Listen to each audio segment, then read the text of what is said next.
Hello, good morning. Happy Monday. I don't even know if anyone counts on me to tune in anymore because I've been off for so long, but this is my Signs of Life devotional practice. I am so glad to be back. I just want to take a minute to say this past month, I feel like I went through a full underworld journey that was pretty challenging. Um, I'm on the other side of it now and I'm feeling so much better. But for those who don't know, I injured my shoulder the last week of January, and actually the whole right side of my body. I fell off a retaining wall onto my driveway and I injured the whole right side of my body. And so I feel like I'm coming back to life now, finally, after weeks of having to just like lay flat, hot water bottles, everything. Hi, Priya. Thanks for coming and tuning in. Nice to see you. And so thank you for your patience with me. And if you are accustomed to tuning in and I wasn't here, I'm sorry for the practices that we missed together, but now I'm happy to say that I'm back in the land of the living. After this full moon, um, things started to change rapidly and improve rapidly. So I'm doing a lot better now. Hi there, Elisa. Um, and we are still in the month of Guanyin. I don't think I'm going to get through all 33 forms, but I might. What I'm going to do is I'm going to practice for Guanyin this whole week, all the way up to and including Friday. Then we'll start with Tara the following Monday morning. And that way, then we'll at least have a little bit more time to examine these 33 forms of Guanyin. And um, where we left off was with Guanyin on her lotus throne. So now let's dive in and just take a look at the next. I'm going to try to get through, let's see, 1, 2, 3, 4, 5. I'm going to try and get through 5 forms today so that hopefully we can, just have like a greater understanding of all the different forms of Guanyin enumerated in the Lotus Sutra. Um, so the next one in the list is Guanyin and the waterfall. And when we see an image of Guanyin standing next to a waterfall, that means that she is there to quench our suffering. So sometimes we'll see her with her nectar vase pouring out the nectar of compassion, but sometimes we see her standing next to an actual waterfall. And when we see that, that is Guanyin quenching human suffering. The next one is Guanyin standing at the edge of a pond, overlooking the pond. When we see that one, that is Guanyin bringing us the power of contemplation. So if you see Guanyin with rushing waters, with ocean waves, any moving waters, it usually means she's coming to provide comfort, to rescue us, to help us through a hard time. She's doing some, it's more active. But when you see Guanyin with still waters, that usually is a direction to turn within and attune to the inner compassion and the inner states of contemplation. Here's an interesting one. There's a form of Guanyin that we sometimes see her holding a basket of fish. And in this, we are to derive that this is Guanyin overcoming demons. Now, I'm not entirely sure why the iconography of holding the fish basket is overcoming demons, except for the fact that frequently in Dharma practices, when we have something that's like really a substance that's really smelly, that's really like kind of even rotten, that usually is the offering we give to what we call the lesser guests.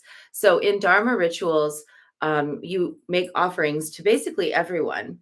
You make offerings to, of course, the Buddhas. You make offerings to the Bodhisattvas. You also make offerings to the landlords or spirits of place. And then you also make offerings to the lesser spirits that are kind of like rambunctious demonic spirits that would interfere with your ritual. You might consecrate some kind of a gross, usually it's a kind of a gross smelling substance, or a kind of substance that we would think of as like meat and grizzle, things that we would think, oh, that's not really like an appropriate offering for the Buddhas. Then we make that offering to the lesser spirits. And what we do is we don't dominate the lesser spirits in the Dharma. It's not, I mean, if one must, right? But usually it's not a case, usually it's not a requirement to dominate negative spirits in the Dharma. Usually the way the Dharma handles negative spirits is to give them something and say, here, may you be content with this and go on your merry way. Don't mess with our ritual. We're not here to mess with you. Here, look, we brought you a cookie, basically. So I think that Guanyin with the fish basket, while there may be other layers of cultural significance of which I'm unaware, I do feel like Guanyin holding what is essentially like a fish basket, kind of a smelly offering, um, is that she's pacifying the demonic forces by giving them what they want, which is something kind of gross. Um, they love our gross things. It's actually one of the best things we can do is to take our gross things, even like our negative energies, our like grumpiness, our, anything like that, and give it to those lesser spirits and say, hey, you love this kind of thing. Would you like to have this? And thereby not mess with my life, not mess with my rituals. The next one is Guanyin seated on a rock. And sometimes when Guanyin is seated on a rock, she's just sitting in lotus position. And sometimes when she's seated on a rock, you see the one leg up and the royal ease pose. But either way, when Guanyin is seated on a rock, it means she who brings stability and solidity to our practice. So we are there with Guanyin as she's sitting on the rock. And it's reminding us that when we are in meditation, we are sitting on the rock of practice, that the practice that we do was done by countless beings before us. It worked for them, it will work for us. And when we're sitting there on that rock, it's also suggesting that the most solid foundation that any of us have in our life is our spiritual practice. And that's whatever it is. It doesn't have to only be Dharma practice, it can be other practices that you do. It's whatever it is that is the most stable foundation for your spirit. This body is transient. And man, this week I had such a lesson, or this past month, I had such a lesson in how very transient this body is. What we build in spirit is eternal. And so that's Guanyin seated on the rock. And then, last but not least for today, is the Guanyin with the watery moon. Sometimes this is Guanyin with a large crescent moon behind her, or with a moon that seems to be pouring out compassion, or sometimes seated on a crescent moon. And this is the power of silent inner reflection. The moon is obviously reflecting the light of the sun. When we are in inner contemplation, reflection upon our own spirits, our own practices, our own lives, that silent inner contemplation is that reflective surface. So those are the waterfall, quenches the fires of our suffering, overlooking a pond, the power of contemplation, Guanyin with the fish basket, overcoming demons, Guanyin seated on a rock, bringing stability to our practice, which brings stability to our lives, and Water Moon Guanyin, the power of silent inner reflection.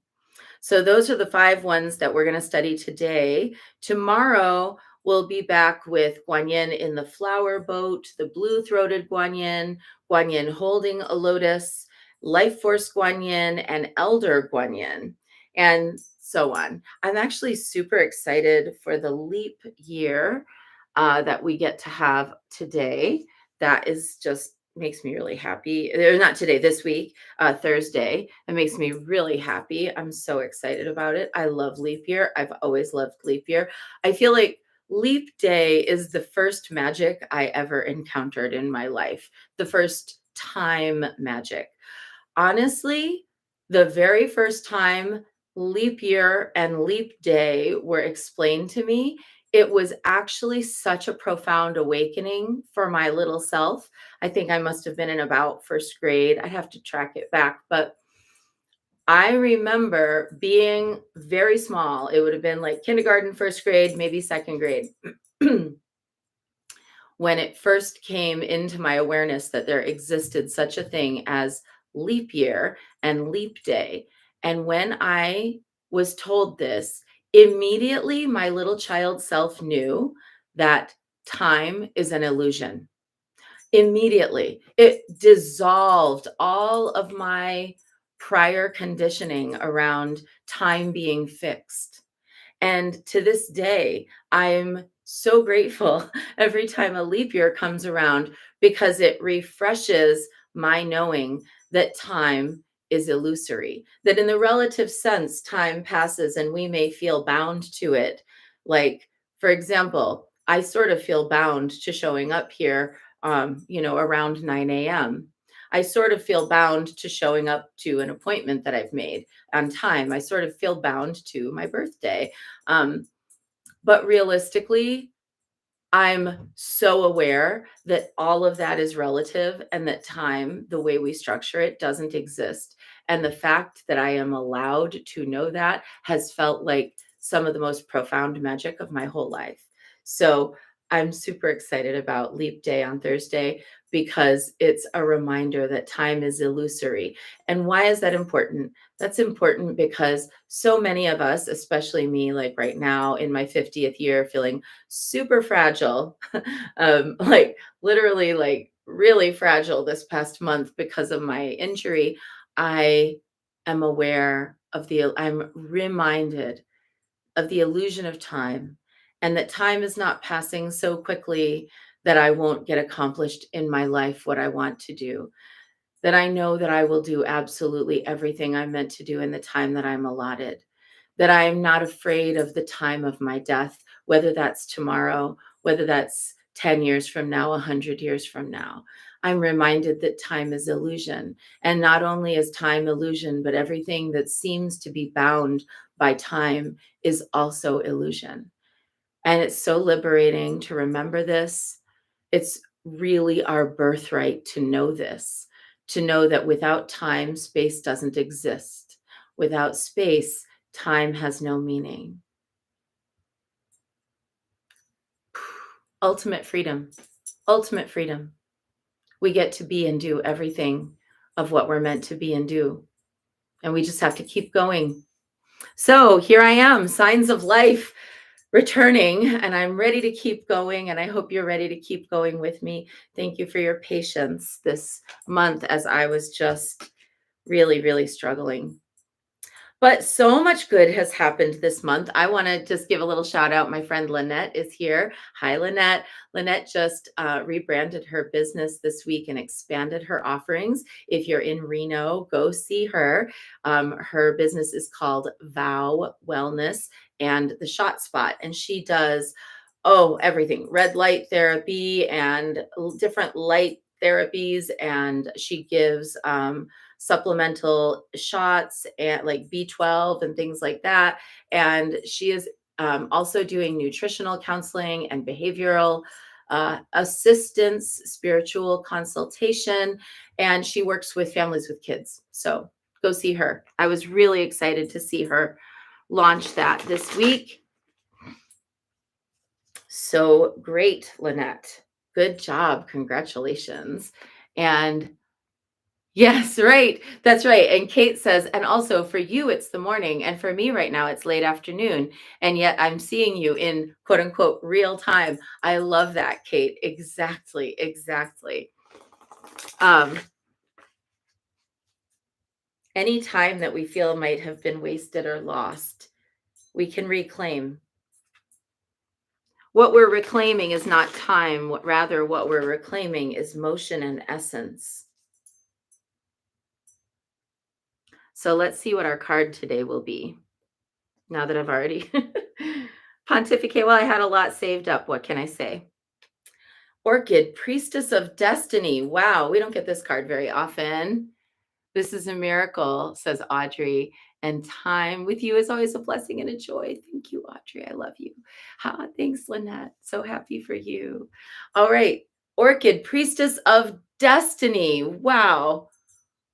Big shoes to fill. Let's see what the book says. And just as a reminder, this is the Guanyin Oracle. Mine is pretty dog-eared by now. I use it a lot. This one is by Alana Fairchild and art by Zheng Hao.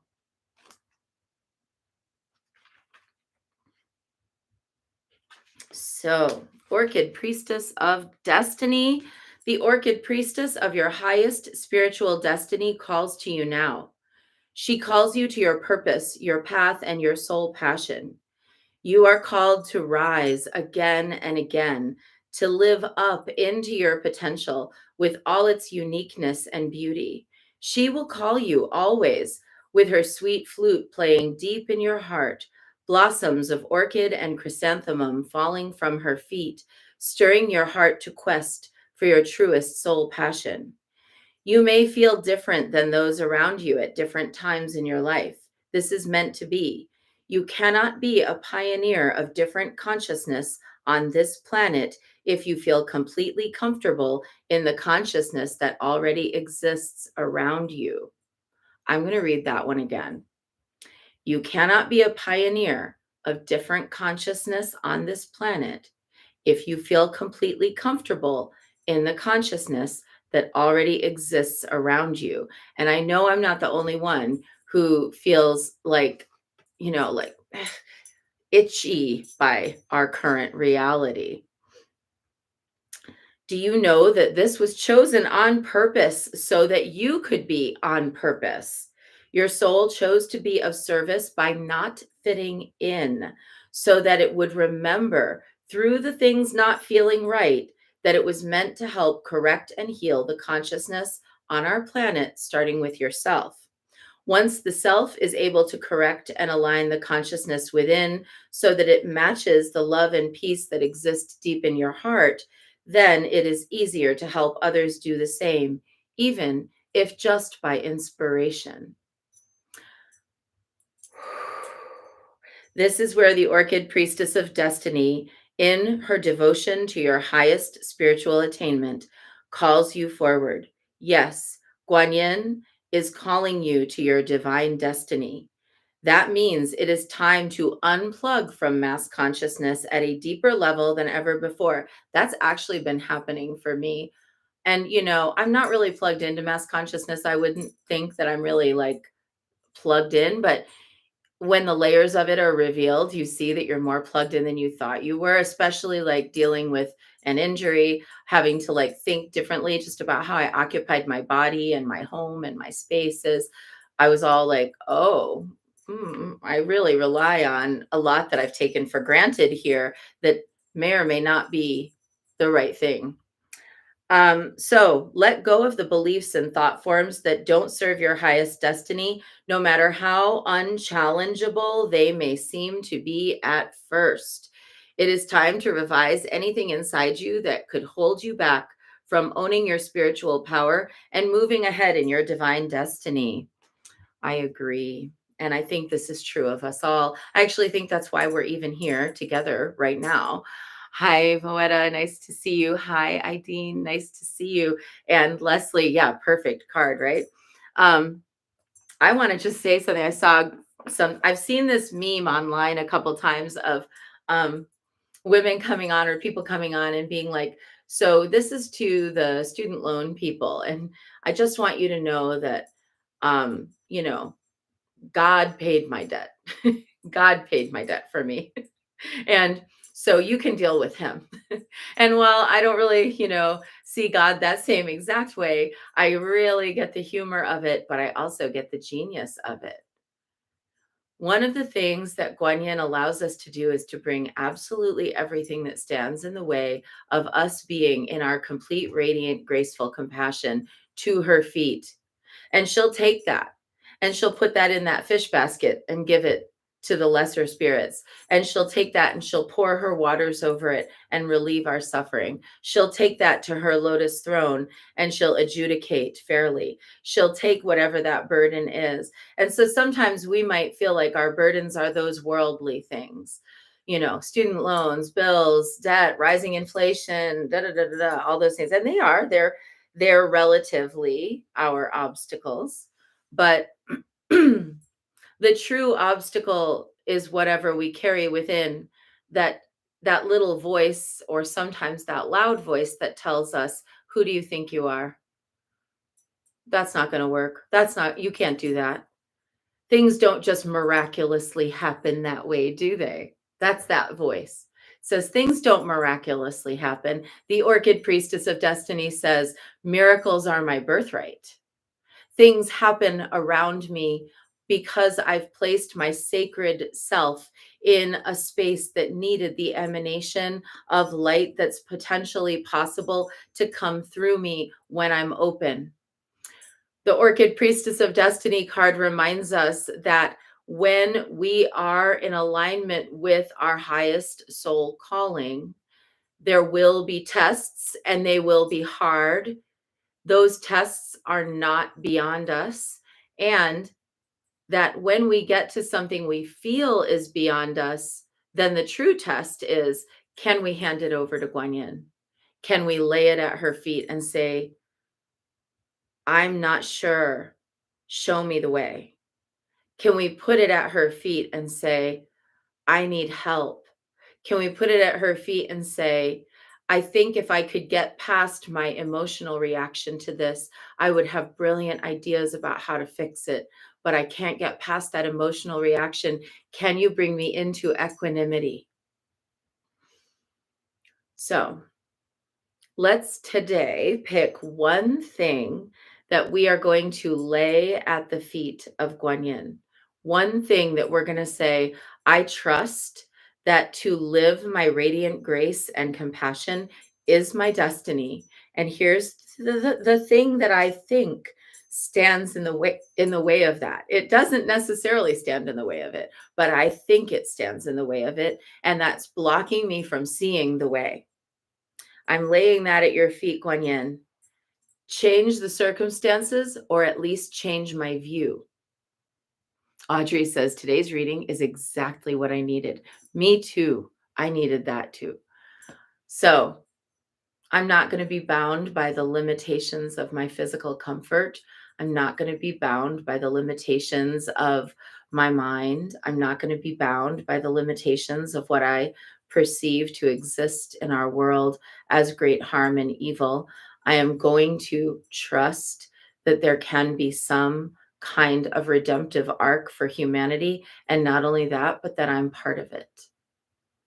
That I'm part of the redemptive arc of humanity. And that even if that the best way is for me to start with just being in my own redemptive arc and then bringing that energy to others, bringing that energy to comfort those who are hurting, to help those who are healing, to presence for those who are angry or anguished, to listen to those who need to get things off their chest, to hold space for those who feel that there's nothing that they can do any further, who feel like time is up, who feel like energy is missing.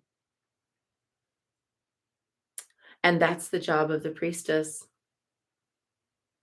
A priestess isn't like a priest. A priest tends a flock. A priestess presences for the world. I'm not just here to gather a little flock and then lead people around. What a lesser use of my energies, honestly. The greater use of my energies, the greater use of your energies, is to be in service to love existing in the whole world. We're not here to accumulate flock or followers. We're here to be what's needed for the world, regardless. Let's remember that today. That's our short bit, if that's what you're here for. Thank you so much to everyone who has sent me love and Reiki and healing energy. I am deeply, deeply humbled and appreciative of all of the energies that have been sent my way while I've been really struggling this month. And I'm ready to have a whole week of empowered practice. So let's do it. We're going to close the Guanyin month with our own compassion. Let's start with 3 prostrations before the shrine.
And let's take refuge. Namo Guru Be. I take refuge in the inner teacher. Namo Buddhaye. I take refuge in the great mother of compassion. Namo Dharmaye. I take refuge in the wisdom of the ages. Namo Sanghaye. I take refuge in the community of practitioners. And let's set our intention, a person, place, situation, or circumstance that will benefit from today's practice. Today, we're holding Red Fox, who's safely moved into her new place and is adjusting. We're holding Raquel. We're holding Pippa. We're holding Johanna. We're holding anybody who needs a little extra today. And what we're letting go of today is whatever we've identified that we need to lay at Guanyin's feet and say, show me, help me, heal me.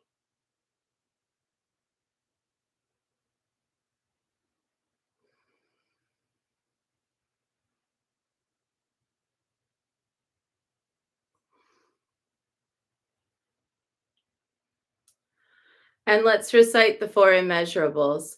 May I be a source of loving kindness in this world and all worlds, bringing a generous heart to all my thoughts and doings.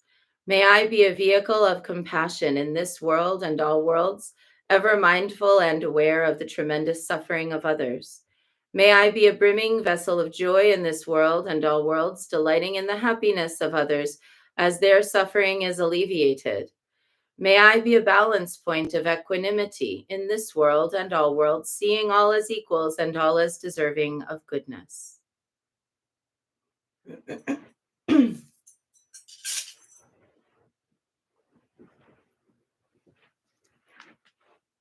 I feel like my array here is a little closer than usual, so I'm going to have to rearrange this. But I light this candle as a symbol of the enlightening Dharma way. May it shine brightly for the benefit of all beings. I light this incense as an offering to Guan Yin, she who hears the cries of the world, mother of all.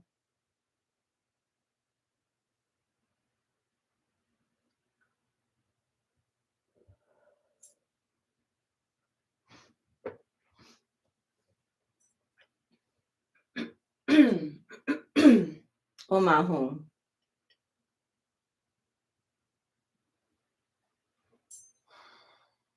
Omahum. Om Ahum. Om Ahum. Om Ahum. Om Ahum. Om Ahum.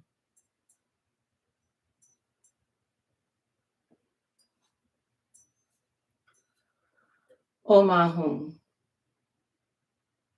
Om Ahum. Om Ahum. Om Ahum. Om Ahum. Om Ahum. Om Ahum.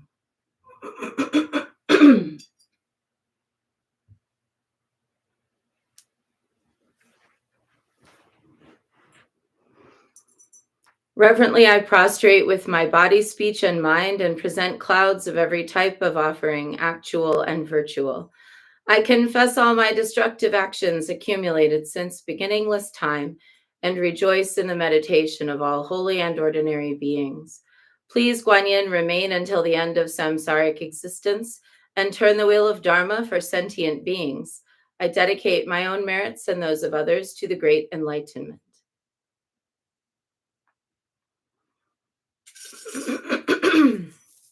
I'm a little rusty, but we're doing it.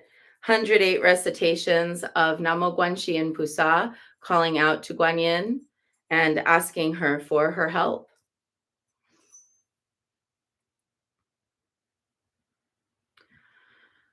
Namo Guanxi Pusa, Namo Guanxi Pusa, Namo Guanxi Pusa, Namo Guanxi Pusa, Namo Guanxi Pusa, Namo Guanxi Pusa, Namo Guanxi Pusa, Namo Guanxi Pusa, Namo Guanxi Pusa. Namo Guanxi Pusa, Namo Guanxi Pusa, Namo Guanxi Pusa, Namo Guanxi Pusa, Namo Guanxi Pusa, Namo Guanxi Pusa, Namo Guanxi Pusa, Namo Guanxi Pusa, Namo Guanxi Pusa.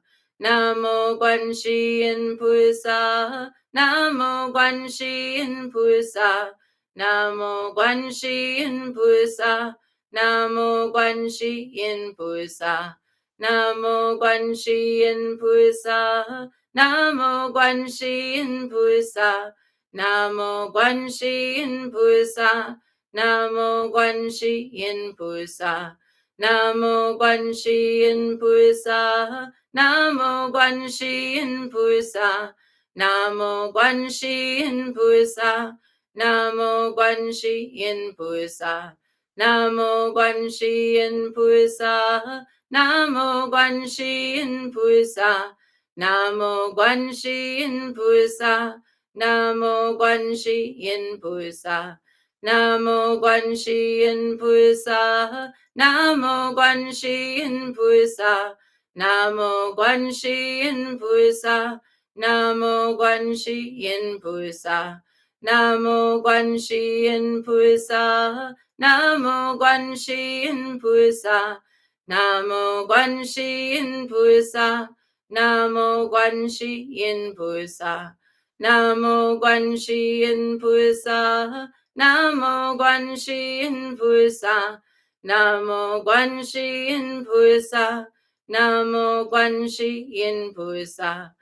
Namo Guanxi Pusa, Namo Guanxi Pusa, Namo Guanxi Pusa, Namo Guanxi Pusa, Namo Guanxi Pusa, Namo Guanxi Pusa, Namo Guanxi Pusa, Namo Guanxi Pusa, Namo Guanxi Pusa. Namo Guanxi Pusa, Namo Guanxi Pusa, Namo Guanxi Pusa, Namo Guanxi Pusa, Namo Guanxi Pusa, Namo Guanxi Pusa,